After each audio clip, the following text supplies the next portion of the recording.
Nas aulas de história, aprendemos que logo no início da colonização, a coroa portuguesa dividiu o Brasil em 14 capitanias hereditárias. Isso aconteceu em 1534 e só terminou quase 300 anos depois, com a independência proclamada por Dom Pedro I. Será que o modelo das capitanias hereditárias acabou mesmo porque elas foram extintas?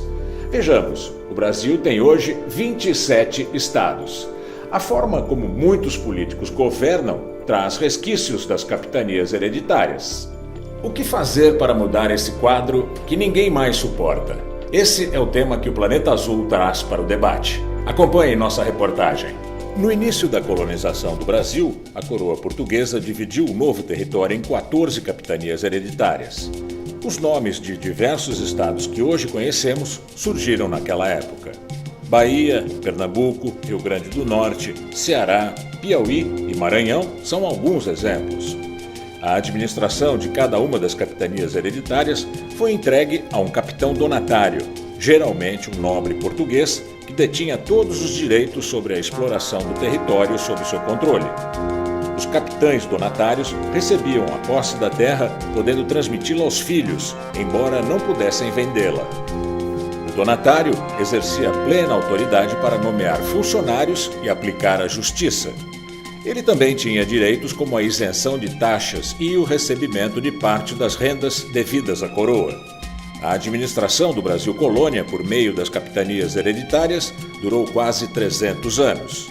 Oficialmente foram extintas em 1822, com a proclamação da independência do Brasil. Com a independência do Brasil, as antigas capitanias hereditárias se transformaram em províncias. A província da Bahia, por exemplo, foi criada a partir da união de 3 antigas capitanias: a da Bahia, a de Ilhéus e a de Porto Seguro.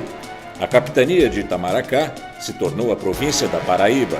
O território do Pará, que não fazia parte de nenhuma capitania, tornou-se a província do Grão-Pará. A verdade é que, até hoje, em pleno século XXI, pouca coisa mudou. A política continua controlada pelas mesmas famílias há décadas. Entra a eleição, sai a eleição, são sempre os mesmos. São filhos, sobrinhos ou netos dos patriarcas políticos locais. Esse poder se estende também ao judiciário, que dessa forma pouco faz para combater as injustiças. Não é por acaso que alguns desses estados são os mais atrasados do país. Como tais famílias conseguem se perpetuar no poder? A razão está em Brasília. Cada estado brasileiro, por menor ou menos populoso que seja, tem direito de eleger 3 senadores e um mínimo de 8 deputados federais. Assim, estados com populações pequenas como Sergipe, Tocantins, Acre, Rondônia, Roraima e Amapá formam grandes bancadas de deputados e senadores no Congresso Nacional. O resultado é que os 20 estados da região Norte, Nordeste e Centro-Oeste, onde residem 45% da população brasileira, elegem 55% do total de deputados federais e 74% dos senadores. Os 7 estados das regiões Sul e Sudeste, aqueles mais industrializados e que concentram 55% da população, elegem 45% dos deputados na Câmara e somente 1 em cada 4 senadores. Os mesmos clãs familiares continuam dominando a política e as outras instâncias de poder em todos os estados. Essa é a verdade.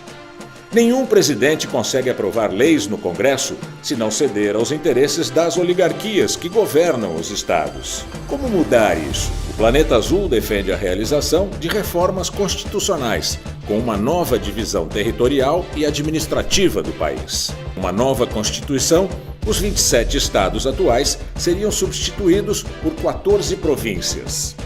As províncias seriam formadas a partir das características regionais e econômicas, baseadas num novo projeto de desenvolvimento da nação. Assim, por exemplo, uma única província reuniria boa parte dos pequenos estados do Nordeste, como Sergipe, Alagoas, Pernambuco, Paraíba e Rio Grande do Norte.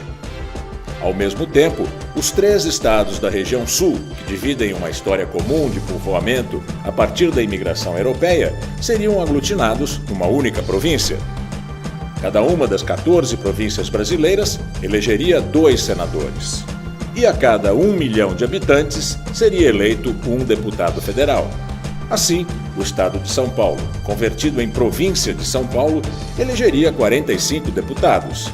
Os estados da região norte, aglutinados na província do norte, elegeriam 16 deputados. Desse modo, a relação de forças em Brasília passaria a refletir o tamanho e a distribuição real da população brasileira. Hoje, o Congresso Nacional tem 81 senadores e 513 deputados. Quando o Brasil tiver 14 províncias, o total de senadores cairá para 28. A Câmara terá 206 deputados federais contra os atuais 513. Imagine a economia de recursos públicos quando os 27 estados se transformarem em 14 províncias. Como você acompanhou, a tarefa mais urgente no país é o desmonte das oligarquias políticas, que desde a época das capitanias hereditárias continuam controlando o poder. O Brasil precisa de uma nova Constituição que consiga resolver com mais objetividade os problemas que impedem o nosso desenvolvimento. Se você gostou da nossa reportagem, curta e compartilhe o Planeta Azul, a sua revista digital, independente e polêmica.